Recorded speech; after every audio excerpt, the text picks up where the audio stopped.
we have Mr. Lodewijk van Zwieten, who is a Dutch national prosecutor for cybercrime, extensive experience in taking down different botnets. Examples are here, Bredolab and Diginotter. I don't know if you were doing the takedown yourself or you were Absolutely. Absolutely. Yeah. And together with Mr. Geert Schorens from the Federal Prosecutor's Office of Belgium, who is focusing in his work on cybercrime targeting nations' critical ICT infrastructure. Very glad to have you here, and very glad to have you presenting what I hope to be examples of your actual practical experience from these cases, and already having you two on stage is an example of international cooperation. So thank you for coming. Thank you. Thank you very much. Thank you for giving the floor to the last two members of the boys band who will give a joint presentation. You will immediately see a difference in style. I'm more the static type behind the stand. Lodewijk is more of the dancing type. He will run around across the stage, but it's just a difference in style. We are basically doing the same thing. We are both national prosecutors responsible for cybercrime, each for our own country. That would be Belgium, and Lodewijk, it's the Netherlands. What we would like to do here is try to give you a taste of the current situation of the fight against cybercrime in an international context. The things that are evolving right now, we would like to give some recommendations to improve the effective cooperation, and we will try to illustrate this with one or two cases we had jointly. But first of all, before we do so, let's start with the bad news. And that is, let's have a quick look at how, in general, in criminal law, international cooperation traditionally operates. And that's what we have called here with a trendy cyber terminology, International Cooperation 1.0. As already explained by Ian in the first presentation, let's start at the bottom left. There is a local prosecutor in a country who has power to investigate and to prosecute cybercrime. But of course, these state powers, part of these state powers that he got are only valid for his own state. If a criminal investigation stretches beyond the borders of the state, he has to respect, of course, the sovereignty of the other state. He just can't go in the other state and collect the information. We have to respect their jurisdiction over their own territory. So the investigation turns into a diplomatic issue between states. We will have to ask politely if they are ready and prepared to execute our request. So how does this take place in reality, in practice? We send out a formal letter of request, an LOR or an MLA request, mutual legal assistance request. It's paperwork. We have to describe the facts of the case, the results of the investigation until now, the crimes that have been committed, and the measures we are requesting. And we will send this into our own hierarchy to our Ministry of Justice that will send through the request to the Ministry of Foreign Affairs. They will add a lot of stamps and extra signatures. They will accompany the request with an undertaking of reciprocity, which means it's a solemn pledge that in return, if they ever had a question in the same situation, we will execute their request. This letter will be sent to the Foreign Ministry of Foreign Affairs and sent through the Foreign Ministry of Justice. They will assess if there are any political or diplomatic repercussions in executing this request. If not, they will send it through to the desk of a foreign prosecutor who will put it on the pile of letters of request he has received from all over the world and start working on it whenever he has the time. I don't have to explain to you, with the words of Ian, it's a painfully slow process, certainly in the area of cybercrime. Of course, there are shortcuts. There are multilateral and bilateral treaties which are simplifying the process. For example, within the EU, we can send our letters of request directly between judicial authorities. But the problem stays the same. It ends up with a foreign prosecutor whom we don't know and who will take the time whenever he has the time to execute the request. So it can still take months, highly insufficient to tackle modern cybercrime effectively. Why is that? Because, and I don't think I'm telling a lot of new things here, in cybercrime you practically always need some kind of international cooperation. Cybercrime is transnational. Cybercrime ignores, it transcends borders and territories with the greatest ease. Criminals and/or victims in a case are spread across the world, and if they're not, their infrastructure they are using, the services they are using are spread across the world. I refer to service providers who are working across the globe, who are situated, have their seat at the other side of the world, but are working on a global scale. Secondly, in cybercrime we need a dedicated international cooperation, because cybercrime is complex, it's technical. For domestic investigations, you need dedicated prosecutors who have the knowledge, the skills, and who are interested in the matter. Equally so, when you have you need international cooperation, you need equally dedicated counterparts at the other side of the border. And thirdly, we need the cooperation to be executed expeditiously, because electronic evidence is very volatile. It is only there for law enforcement and for the prosecution for just a few weeks, a few months perhaps, sometimes even only a few days, so we have to be fast. As you know probably, in Europe currently there is a huge debate going on the issue of data retention. How long can we ask a service provider to keep data on their customers' activities on the internet? This discussion is going on because, of course, there are issues of privacy connected with the storage of data. But on top of this debate, lately, last few years, came the revelations by Snowden, the techniques of mass surveillance which were exposed. So I can tell you one thing. Law enforcement currently seems to become the big loser in this debate. I explain myself. In Europe, we had a data retention directive, which tried to harmonize legislation among the European member states by providing a data retention period between 6 months and 24 months. This data retention directive has been rendered invalid by the European Court of Justice. And what we have seen in some member states, is what I would call almost a hysterical reaction to that decision by the European Court of Justice. In many member states, their own data retention legislation, though it was not based on the directive, was abolished, was suspended, which means that in some states we don't have any data retention at all. And for the sake of privacy, service providers sometimes are even compelled to destroy this evidence as soon as they no longer need it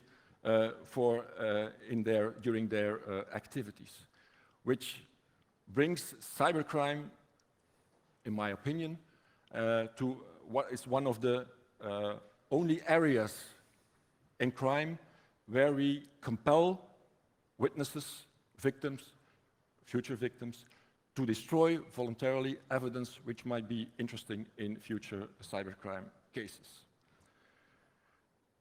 So this all means that there is room for improvement. Yes, room for improvement. Absolutely. Like Gert said, we run the risk of becoming the losers in this fight against cybercrime as law enforcement. However sympathetic I am to your plea, Ian, that obviously the long arm of the law shouldn't extend to the length of the sleeve that fits. It shouldn't extend their reach. Now, we as prosecutors, at least us two, we don't like losing. We're dedicated, we're committed, and we like winning. Well, yes, we like winning, we just don't like losing anyway. And the Global Conference on Cyberspace, which took place over a month ago in The Hague, was for us as good an opportunity as any to see if we could develop some winning strategies, see how we could really further the game against the fight against cybercrime. So during that week, the GCCS was on Thursday and Friday, and on the Wednesday before that, Dutch Prosecution Service and Dutch Police organized their own conference, the Law Enforcement and Prosecutors Conference, or LEAP, to give an acronym, in which we invited representatives from a law enforcement community and from prosecution service from all over the world. Invitations were sent to all continents, and eventually 26 countries from all over the world came to The Hague. They were invited to join the GCCS afterwards, so that was a nice incentive to talk about what we could do, not just pine about what challenges we had, not just wallow in our misery, but just try to formulate concrete steps ahead that we could present. We could have presented at the GCCS, so we had a very nice platform to present these recommendations, and that would encompass recommendations both regarding international cooperation and an integrated approach. And on both those topics, we developed both recommendations of a more legal nature and recommendations of a more operational nature. Now, what you will find is that we did not give any recommendations about the current threat landscape and about how that is evolving. We have our ideas. If there's questions, if there's room in the Q&A, we can tell you a little bit about that, because the threat landscape is changing rapidly, and it is heavily impacting the way that law enforcement needs to do its job.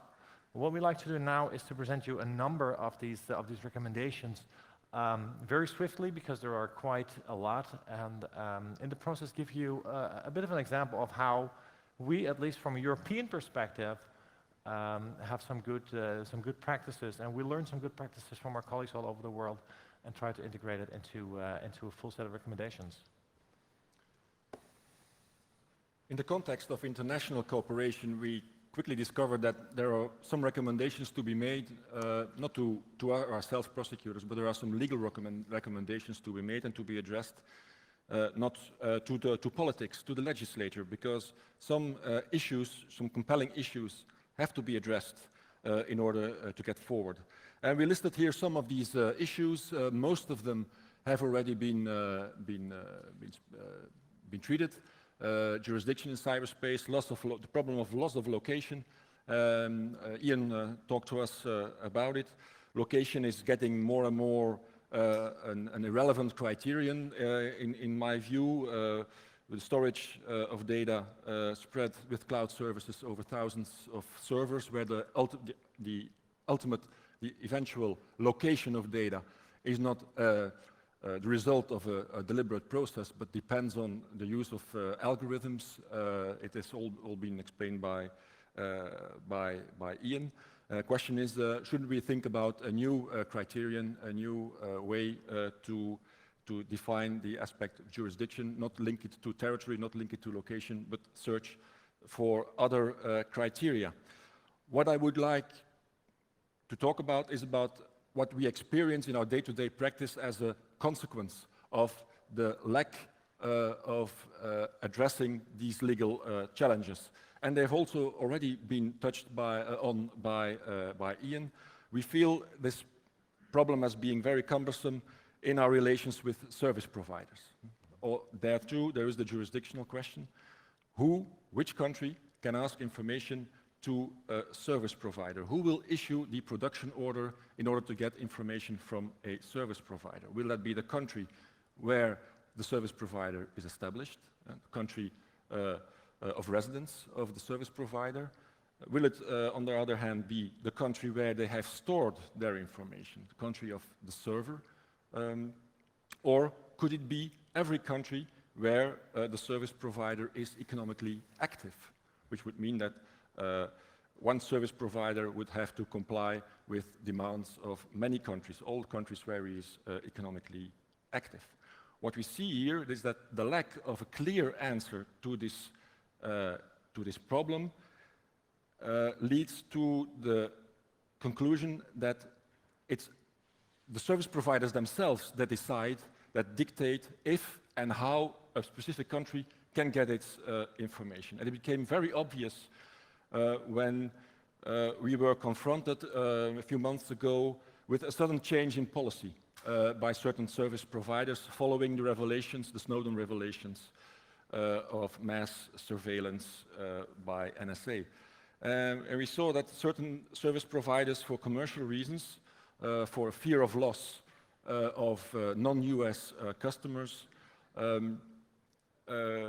made clear to their customers that their data will not be stored within the USA, will be stored elsewhere, and will be out of reach of NSA. And we saw this, for example, in a change of policy with Yahoo and Microsoft overnight.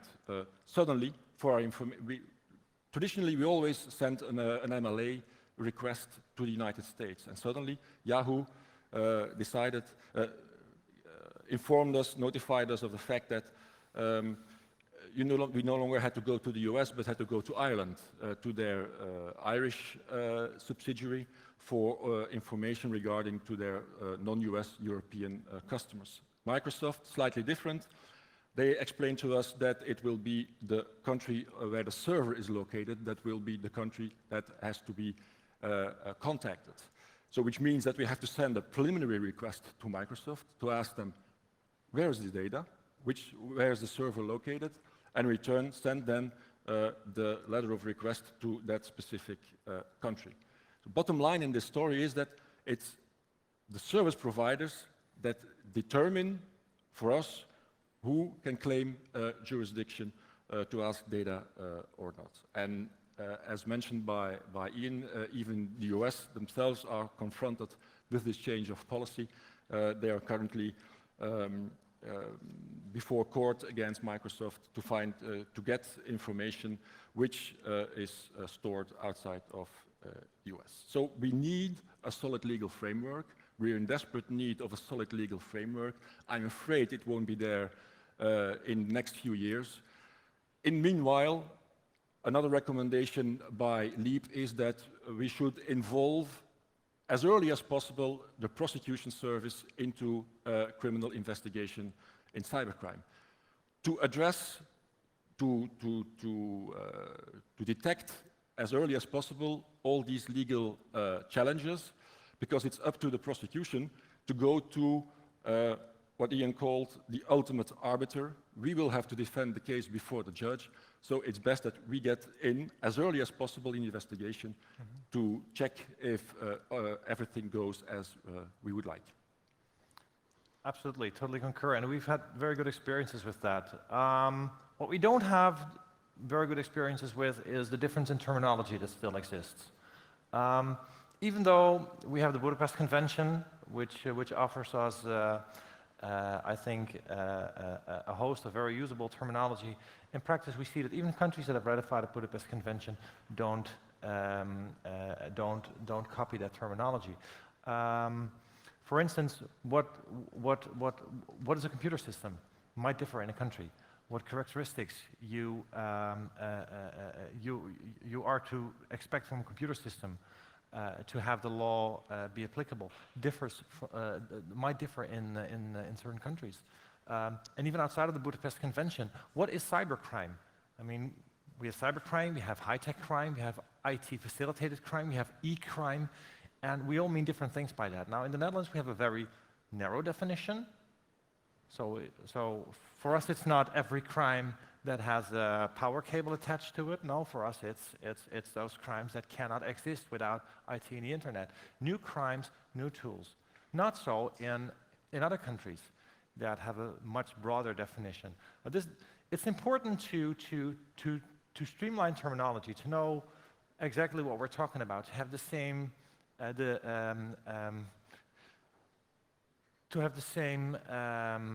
picture in our head when we talk about cybercrime. So perhaps it's not a bad idea to see if we can work on a sort of international lexicon for law enforcement. Perhaps that would help. Okay. Another recommendation, a very important one, is that we should invest heavily on advancing the level of expertise within police forces and within prosecution, even within judiciary, but of course that's out of our field. advance the level of expertise on cybercrime, because cybercrime is of course becoming a day-to-day concern for every policeman, also even the policeman on the street.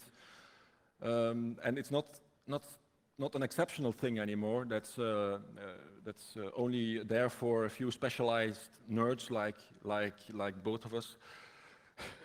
So there is a long-term investment requested in every country, and there is an important aspect also on an international level. I think we think that international institutions can play an important role to advance this level internationally. Mm-hmm. And we have made a list here of some institutions which could play an important role in this area.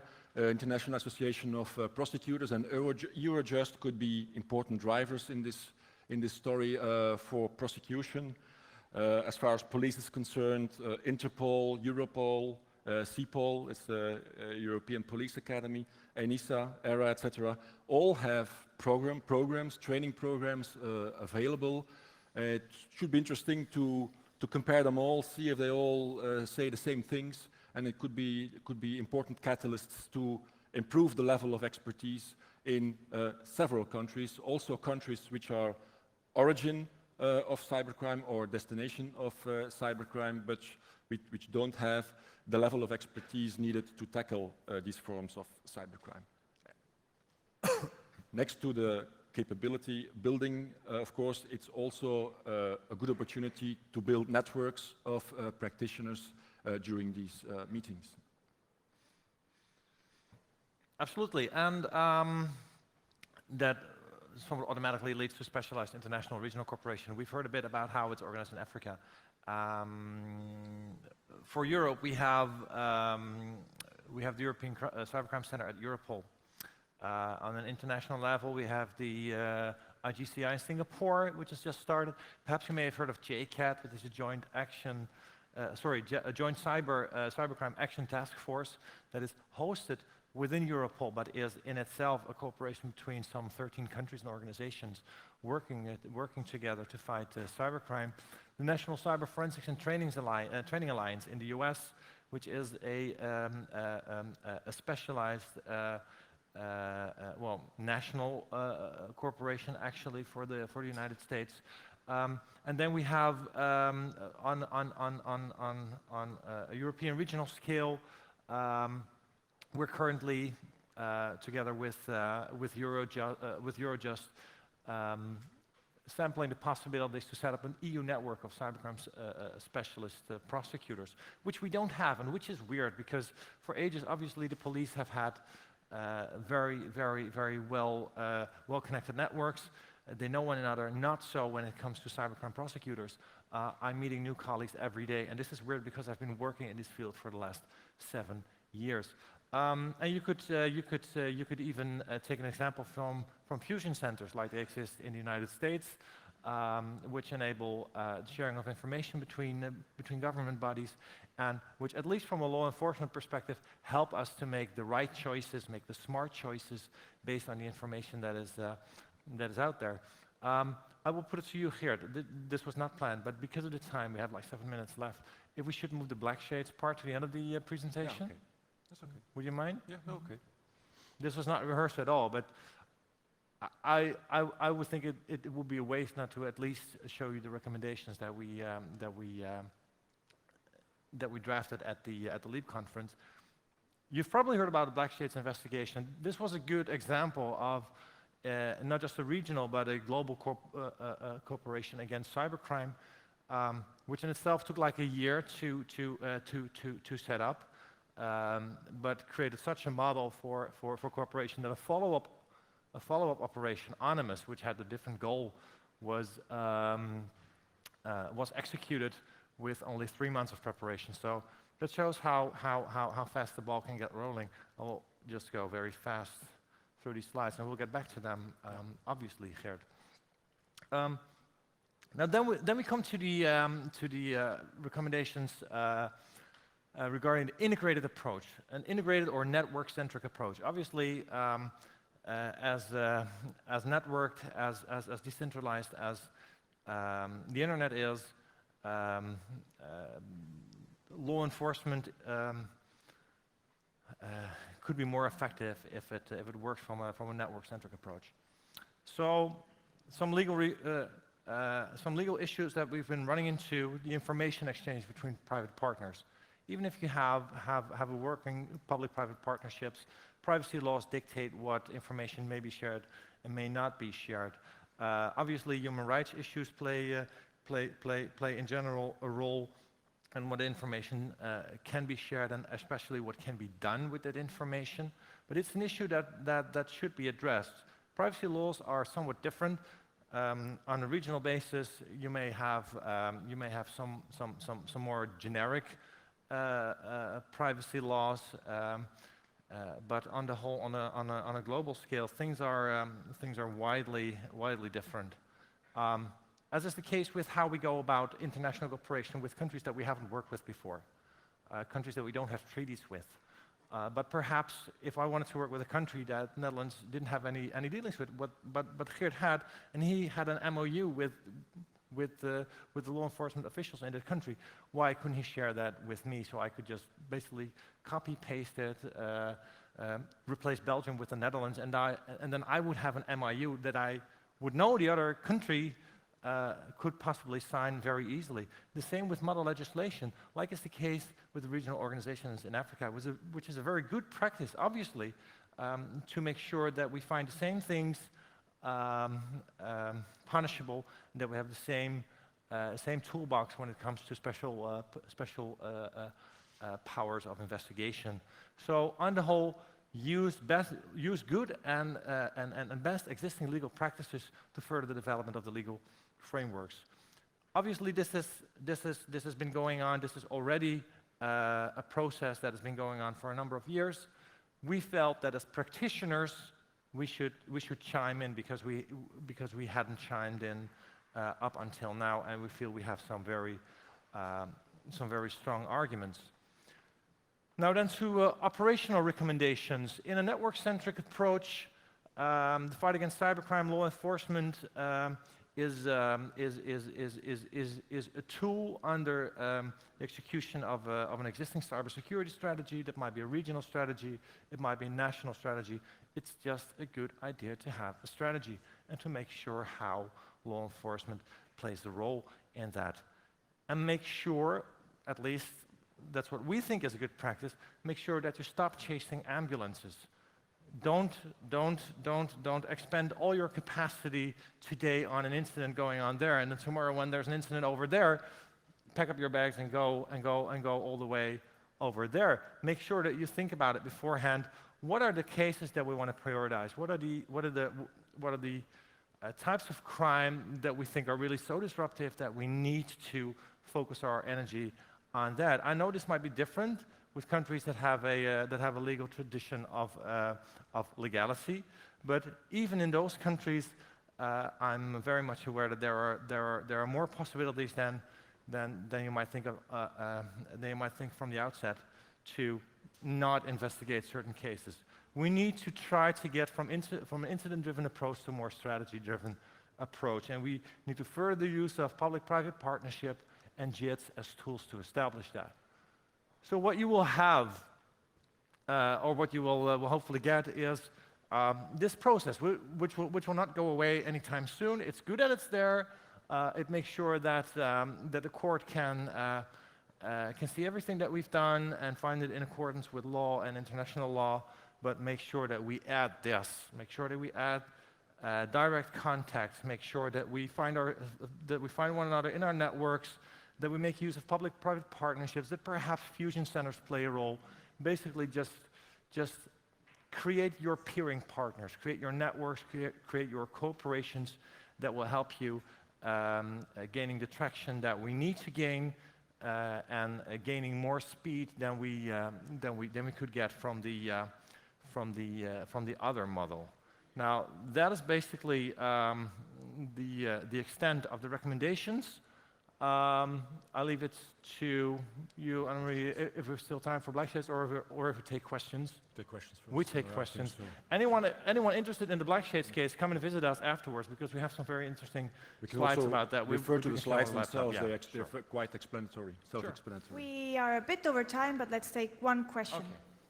Yes, here in front. Can we get the microphone here, please?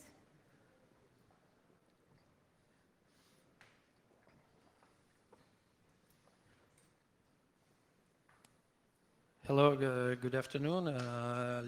LTC Maurizio D'Urso, Italian Defense General Staff. And thank you for the impressive presentations. And but I would ask you to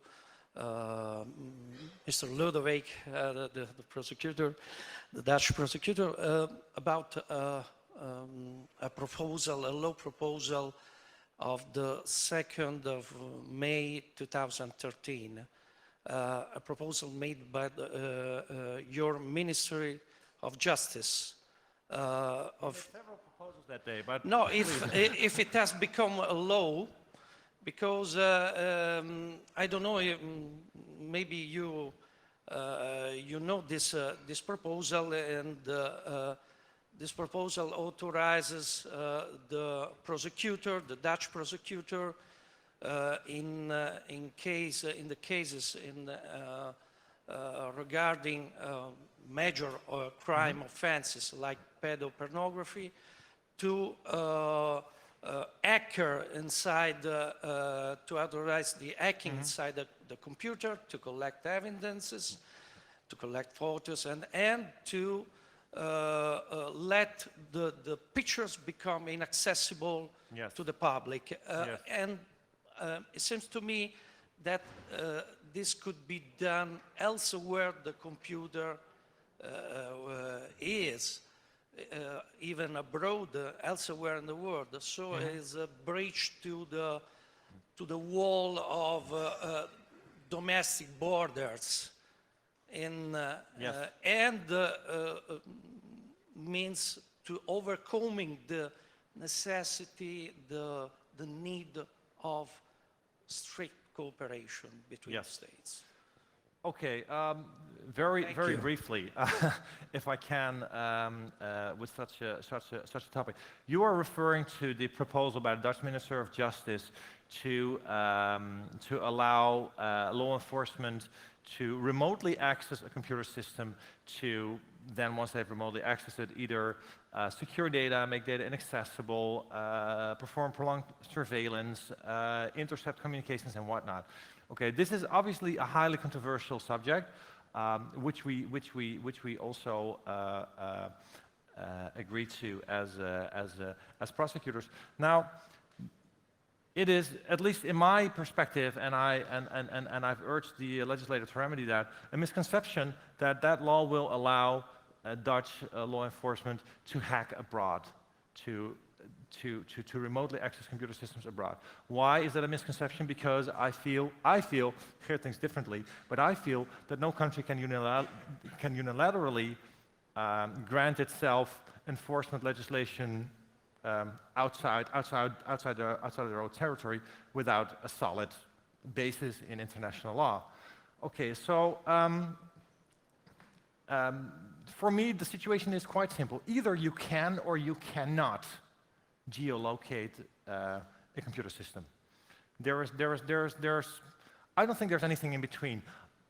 It would be weird to be able to say, well, I know for certain that this computer system is located outside of the Netherlands, but I don't know where it is, where in the world it actually is. It's either you can or you can't. So if you can locate a computer system, it's quite easy. If it's outside your territory, you need to resort to the mutual legal assistance system, which is something that we definitely want to adhere by. If you don't have the capability to reasonably ascertain the physical location of the system, and by reasonably I mean that of course you have to do a minimum investigation. to try and see within the given time frame, within your capabilities, where that computer system is located. But it might be that it's just not possible, either technically, well, but at least it's not feasible within the constraints of the investigation. Now, from a Dutch perspective, we have argued that for certain types of crimes that create